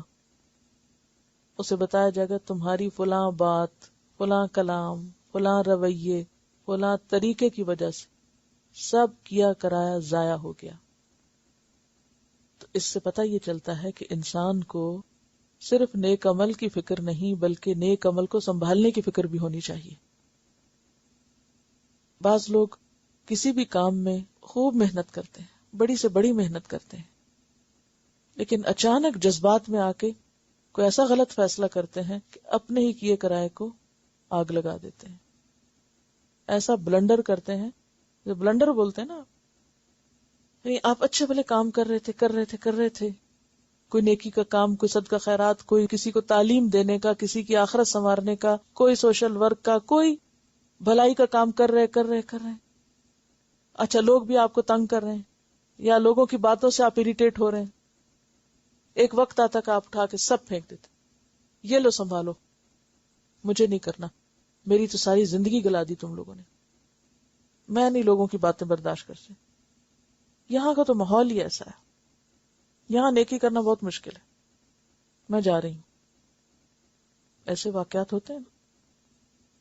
تھوڑی سی جذباتیت، تھوڑا سا حالات کی تنگی، تھوڑا سا لوگوں کا پریشان کن رویہ اگر انسان کو اس کے مقصد سے پھیر دے تو کس کھڈ میں جا کے گرے گا. سوچیں ذرا. عام طور پر ہم صرف اس کو کافی سمجھ لیتے ہیں کہ ہم نے بہت نیکیاں کر لی ہیں، اور یہ بھول جاتے ہیں کہ ان کو سنبھالنا بھی ہے، سمیٹنا بھی ہے. اگر کوئی شخص فصل لگائے محنت کرے، جب کاٹنے کا وقت آئے تو غصے ہو کے نکل جائے. آپ کو یاد ہوگا کہ حضرت یونس علیہ السلام قوم کو سمجھاتے رہے اور ایک وقت میں آ کر تھوڑا سا جذبات میں آئے اور چھوڑ کے چلے گئے. قبل از وقت، اللہ کے حکم آنے سے پہلے. کیا ہوا؟ سمندر میں پھینکے گئے، مچھلی نے نگل لیا. تو یہ معمولی بات نہیں ہے. اس سے کیا سبق ملتا ہے؟ اس ساری تصویر سے کیا چیز آپ نے سیکھی؟ کوئی ایک بات بتائیں کہ کیا سبق ملتا ہے، کیا کرنا چاہیے ہمیں کیسا ہونا چاہیے، کس چیز کی ضرورت ہے؟ اس میں اگر دیکھا جائے تو سارے ہول لیسن میں سے جو اہم ترین چیز ہے نا، ثابت قدمی ہے نیکی پر. جذباتی رویوں سے بچ کر استقامت کے ساتھ نیکی کا کام کرنا، یہ ہے اس کا سبق. آپ یاد ہے کہ میں نے بتایا تھا کہ سورۃ البقرہ اپنے اختتام کو پہنچ رہی ہے، اور اس اختتام میں پھر توحید کی بات ہوئی آیت الکرسی کی شکل میں، اور اس کے بعد مالی معاملات کہ خرچ کی قیمت پر دین لو، اس دین کے لیے کچھ دو. اور پھر دین پر استقامت یا دین کی خدمت پر استقامت بھی کب آئے گی؟ جب تم دینے والے بنو گے. اور سارا سبق ایک ہی لفظ میں، تثبیت. رشد بھی تب آتی ہے جب انسان کے اندر ثابت قدمی ہوتی کہ حالات کچھ بھی ہوں، کوئی مجھے کاٹ کے بھی پھینک دے تو میں یہ جگہ نہیں چھوڑوں گا، میں یہ کام نہیں چھوڑوں گا. ہم لوگوں کی استقامت کا کیا حال ہے دین کے رستے میں؟ چاہے دین سیکھنے کا معاملہ ہو یا سکھانے کا معاملہ ہو. ذرا سی کسی نے کوئی بات کر دی، کسی نے تعریف نہیں ہماری کی، کسی نے ہمارا خیال نہیں رکھا، کسی کو ہماری ضرورتیں نہیں نظر آتی، فوراً بھاگ نکلے.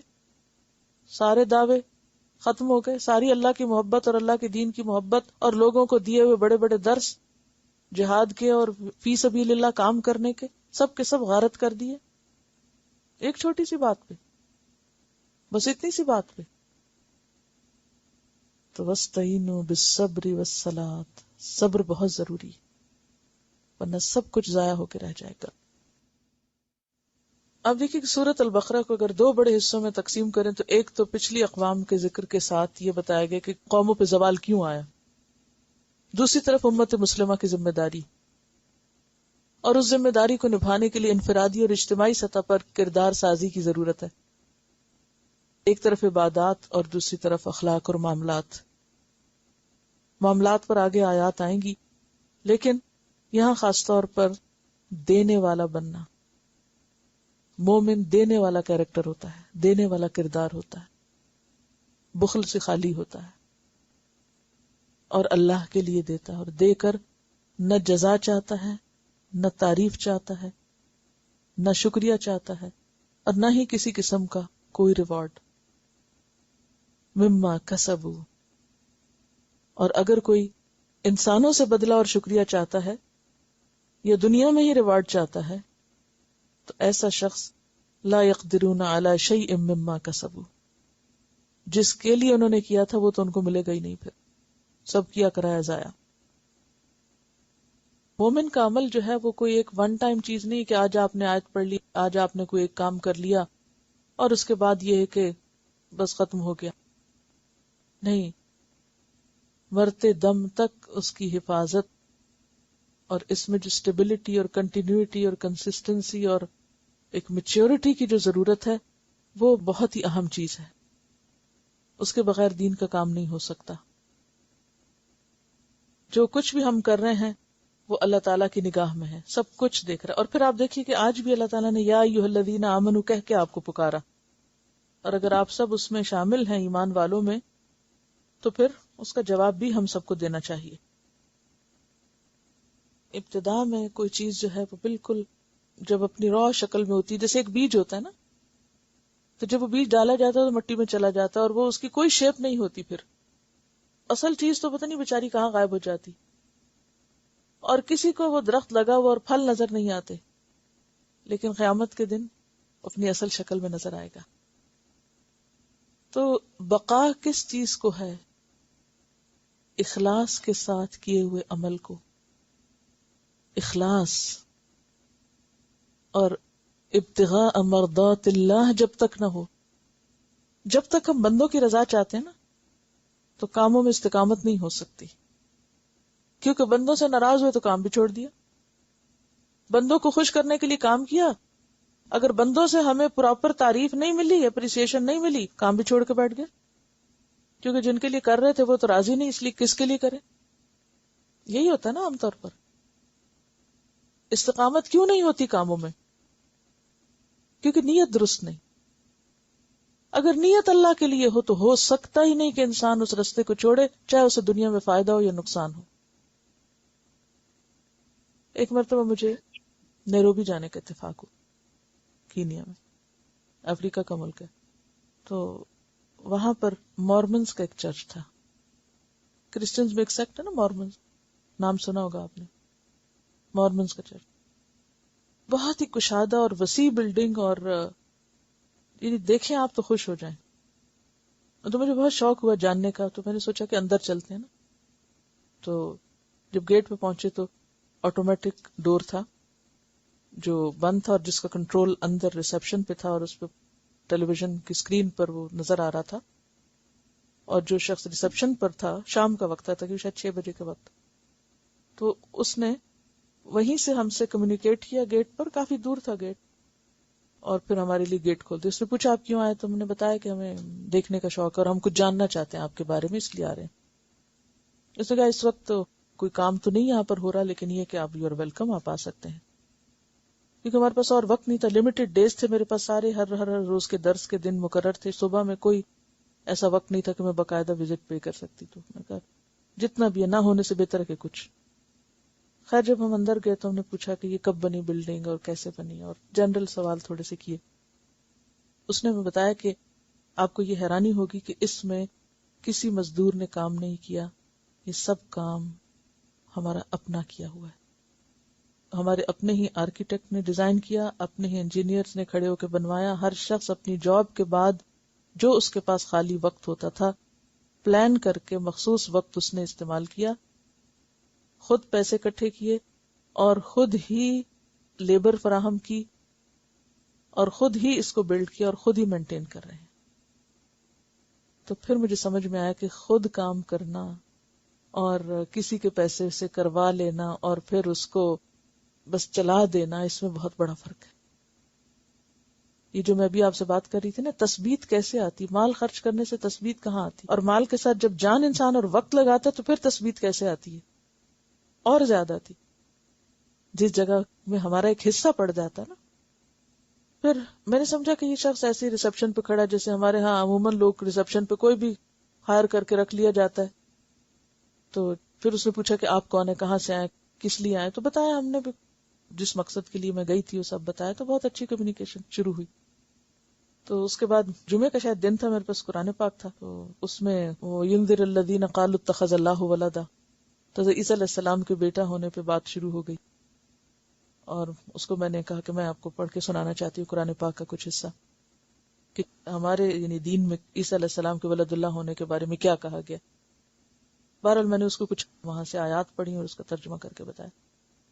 تو اس نے فوراً اپنی بائبل نکالی، جو کہ کافی بڑی سی تھی، کتاب کی شکل، جیسے ہمارے بڑے سائز کا قرآن پاک ہوتا نا، اس سائز کی کتاب تھی۔ اور اس نے جب کھولا، آپ یقین کریں کہ شاید ہی کوئی صفحہ ایسا ہو کہ جو ہائی لائٹ نہ کیا ہوا ہو۔ پتہ نہیں، اس نے مجھے اب یاد نہیں کہ میں غلط بیانی کروں کہ اس نے بتایا میں نے 10 دفعہ اس کو پڑھا یا کتنی دفعہ پڑھا، بہرحال کافی دفعہ وہ اس کو پڑھ چکا تھا۔ And he was serving on reception in the afternoon. کسی کی بھی کوئری کا جواب دینا ہو، کسی کے بھی آنے والے کو تبلیغ کرنا ہو یا کچھ، چاہے وہ ایک ریسپشن پہ کھڑا ہے، لیکن تب بھی وہ سمجھتا ہے کہ اس کا فرض ہے کہ وہ کسی کو کچھ بتائے۔ جب میں نے بات کی تو اس نے کہا اچھا یہ تو کچھ باتیں ہیں بائبل کی اور قرآن کی کامن ہیں۔ اچھا اس نے فوراً ریفرنس نکالے، اچھا یہ دیکھیں کہ یہ کیا لکھا، اس نے پڑھ کے مجھے سنانا شروع کر دی کہ یہاں یہ لکھا، یہاں یہ لکھا۔ پھر اس نے کہا آپ کہاں سے؟ میں نے کہا پاکستان سے۔ تو میں نے کہا کہ پاکستان میں بھی آپ کو کوئی چرچ ہے؟ تو اس نے کہا ہاں ہمارا لاہور میں شاید کوئی جگہ اس نے بتائی۔ تو میں نے کہا اس کو کوئی ایڈریس ہے آپ کے پاس؟ اس نے فوراً اپنی ہی اسی بائبل کا پچھلا حصہ نکالا جس میں پوری دنیا میں جہاں جہاں ان کے چرچز سے سب کی لسٹ تھی، سب کے ایڈریسز موجود تھے۔ 1 سیکنڈ میں اس نے مجھے نکال کے لاہور کا ایڈریس نکال کے تو مجھے دے دیا کہ یہ ایڈریس ہے آپ کے پاکستان میں۔ کتنا ویل آرگنائزڈ ایک شخص جو شام کے وقت کھڑا ہے، اس بات کے لیے تیار ہے کوئی بھی آئے وہ اس کو پوری طرح اپنی کتاب کے بارے میں بتا سکتا ہے، سکھا سکتا ہے، پوری اپنی بلڈنگ اور اپنے ادارے اور اپنے ساری چیزوں کی ہسٹری بتا سکتا ہے، جو کچھ وہاں ہوتا ہے اس کے بارے میں بتا سکتا ہے۔ اس وقت آپ کسی بھی اسلامک سینٹر میں چلے جائیں، ریسپشن پر جو آپ کو ملے گا آپ اس سے پوچھیں، کوئی نان مسلم آ جائے وہ پوچھے کہ بھی میں مسلمان ہونا چاہتا ہوں، کچھ تمہیں بتاؤ، وہ کہے کہ جی آپ فلانے وقت میں آ جائیں، پھر اس وقت ہمارے مولوی صاحب آئے ہوں گے، پھر آپ ان سے پوچھ لیں، پھر وہ بےچارہ دوبارہ آتا ہے یا نہیں آتا، پھر مولوی صاحب آتے ہیں، پھر وہ ابھی تو ان کو صحیح انگلش نہیں آتی، پھر وہ صحیح طرح کمیونیکیٹ نہیں کر سکتے، پھر وہ کوئی بتانے والا نہیں ہے۔ اچھا پھر بہتر ہے آپ وہاں چلے جائیں، وہ وہاں سے لڑکتا کہیں اور جا رہا ہے، وہاں کوئی اور ہتھے لگ رہا ہے، کوئی کہہ رہا ہے اختلافی مسئلوں میں تم ہاتھ یہاں نہ باندھنا وہاں باندھنا، تم اس مسجد بالکل نہ جانا، وہ تمہیں گمراہ کر دیں گے۔ اس قسم کی باتیں نئے آنے والوں کے ساتھ آپ خود سوچئے۔ اور پھر وہ دروازہ کھولتا ہے تو اندر جو صفائی کی حالت ہے، اور جو ٹوائلٹ میں جاتا ہے تو وہاں جو حالت ہے، اور دیواروں پر جو ہے اس کی جو حالت ہے، چھت کو دیکھو تو اس کی جو حالت ہے، ہم تو یہ نقشہ پیش کر رہے ہیں۔ اور دن کا اکثر حصہ تو بڑے بڑے ہمارے سینٹرز لاکڈ ہیں، بند پڑے، کوئی ایکٹیویٹی نہیں ہے۔ مجھے خود ایک ایسے چرچ میں جانے کا واشنگٹن میں اتفاق ہوا، بہت ہی خوبصورت چرچ تھا پہاڑی کے اوپر، تو ہم جب گزرتے وہاں سے تو نظر آتا، تو میں نے کہا کہ جا کے دیکھیں۔ تو جب ہم اندر گئے تو کچھ ینگ لوگ وہاں پر موجود تھے ریسپشن پر۔ جب ہم انٹر ہوئے، کچھ لوگ سرو کرنے کے لیے بیٹھے ہوتے ہیں، تو ہم نے جا کے کہا کہ ہمیں کچھ جاننا ہے، معلوم کرنا ہے آپ کے بارے میں۔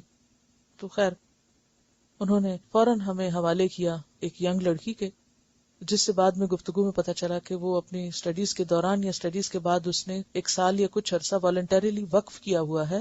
کس کام کے لیے؟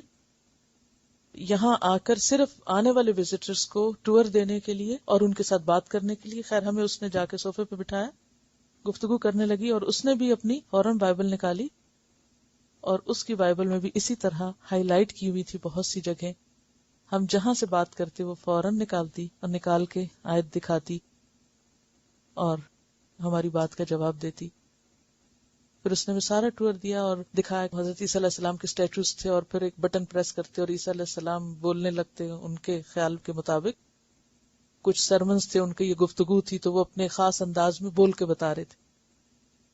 اور اسی طرح میوزیم سا کچھ بنایا ہوا تھا اور کچھ چیزیں، لیکن انتہائی صاف ستھرا اور انتہائی خوبصورت، اور وہاں بھی لوگ اپنے اون پر آ کے والنٹریلی کام کر رہے ہیں۔ تو ہم مسلمانوں کے اندر دین کے لیے کمانا اور دین کے لیے خود خرچ کرنا اور دین کے لیے آگے وقت لگانا اور جان اور مال لگانا، اس کا تصور ہی نہیں ہے۔ نتیجہ کیا ہے؟ پھر ہم یوں ہی ادھر ادھر لڑکتے پھر رہے ہیں۔ آپ نے فرمایا ہر ایک پہ صدقہ لازم ہے، لوگوں نے کہا اگر کوئی نہ کر سکے تو آپ نے فرمایا اپنے ہاتھ سے کام کرے اور خود بھی استعمال کرے اور دوسرے کو بھی دے. بیک سیل کے کانسیپٹ کیا ہے؟ یہی تو ہے. کوئی کام نہیں، چھوٹا موٹا خود جو کھاتے ہو نا اسی کو اور تھوڑا بیک کر لو، جا کے سیل کرو اور اس پیسے کو ڈال دو. تحفہ دیا، دل جیتا، تبلیغ کی. یعنی کس طرح ریسورسز کو استعمال کیا جا سکتا ہے اگر تھوڑا سا بھی دل کھلا ہو کہ ہاں ہم ایک بڑے مقصد کے لیے. اور یہ جو دوسرا پارہ شروع ہوا تھا امت وسط کو اپنا کردار ادا کرنے کے لیے یہ سب کچھ کرنا ہے. لیکن چونکہ ہم اپنا مشن بھول گئے، اپنا کام بھول گئے، لہٰذا اس کے لیے ساری مینجمنٹ بھول گئے، اپنے وقت کی بھی اور صلاحیتوں کی بھی اور مال کی بھی، سب سے گئے. تو ہم سب کو شعوری طور پر ان چیزوں کے بارے میں سوچنا ہے تاکہ ہم وہ اجر جو فی سبیل اللہ، اللہ کے دین کے لیے خرچ کرنے کا ہے، اس کو پا سکیں. چلیے اب تلاوت ان آیات کی غور سے اور توجہ سے سنیے. مثل الذين ينفقون أموالهم في سبيل الله كمثل حبة أنبتت 7 سنابل في كل سنبلة 100 حبة والله يضاعف لمن يشاء والله واسع عليم.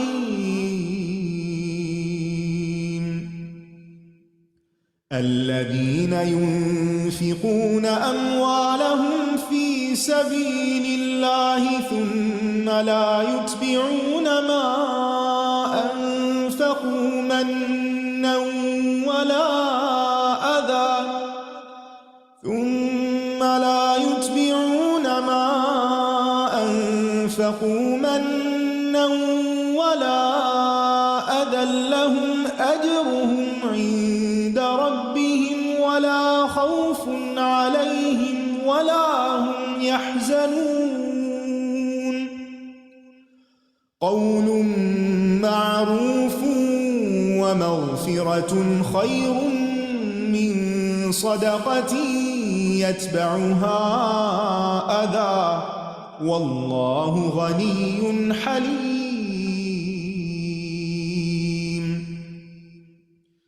يا أيها الذين آمنوا لا تبطلوا صدقاتكم بالمن والأذى كالذي ينفق ماله رئاء الناس ولا يؤمن بالله واليوم الآخر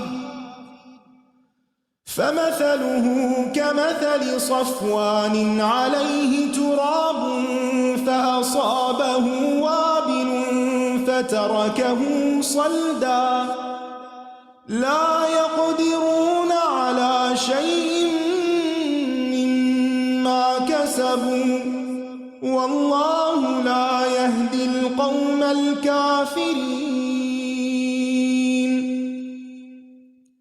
ومثل الذين ينفقون أموالهم ابتغاء مرضات الله وتثبيتا من أنفسهم كمثل جنة بربوة أصابها وابل فآتت أكلها ضعفين فإن لم يصبها وابل فطل والله بما تعملون بصير. أيود أحدكم أن تكون له جنة من نخيل وأعناب تجري من تحتها الأنهار له فيها من كل الثمرات وأصابه الكبر وله ذرية ضعفاء فأصابها إعصار فيه نار فاحترقت كذلك يبين الله لكم الآيات لعلكم تتفكرون. وآخر دعوانا ان الحمد للہ رب العالمین. سبحانک اللہم وبحمدک اشہد ان لا الہ الا انت استغفرک واتوب الیک. السلام علیکم ورحمۃ اللہ وبرکاتہ.